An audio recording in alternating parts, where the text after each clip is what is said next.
It was New Year's 2019. My family was planning to go out with my aunt's new boyfriend's family. I didn't really know any of them, and on top of that, I usually hate loud stuff like New Year's celebrations. It kind of annoys me, so I decided to stay home and chill instead. I was tired anyway. It was around 9 or 10 p.m. when they finally left, and I had the whole house to myself. We live in a kind of big house because I live with 4 other siblings. It wasn't lonely, though. I very much cherished any alone time I got.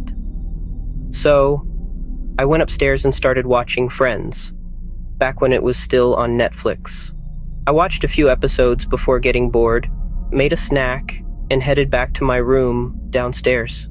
I watched YouTube on my phone for a bit before I started hearing something. My house has 2 floors, and from downstairs, even the slightest footsteps sound like Nagasaki. It's horribly loud, even if you're trying to be quiet. Probably old wood, because of how old this place is. I tried to ignore the creaking, using that old excuse that it's just the house settling. That is, until it kept going. It just kept happening again and again. A faint creak, like footsteps of somebody trying to be quiet. Of course, this unnerved me, so I decided the best thing to do was face whatever it was, kind of stupid in hindsight if it had been a robber. I took my metal baseball bat that I always keep in my room and slowly made my way upstairs. I hadn't heard a creak for a little while, so I was hoping it was nothing. Once I got upstairs, everything seemed fine, till I noticed something. The fucking TV was on and playing the Friends episode that I had left off on. This scared the hell out of me, since I would never have left the TV on. I had 100% faith that I'd turned it off, but here it was, fully on for no reason. I ran to the corner of the room so that nothing could sneak up behind me and held my baseball bat tight. This was terrifying, but I was still doubting myself. That is, until I heard the creaking again from downstairs. I was so done. It was around midnight at this point, so the fireworks going off weren't helping my nerves. I decided to dial the police while fearing the worst. I kept the operator on the phone while checking downstairs, and it was nothing. There wasn't anything at all downstairs or upstairs. The house was completely empty. I apologized to the operator and hung up. While on edge for the rest of the night, there weren't any other incidents. Like and follow for more.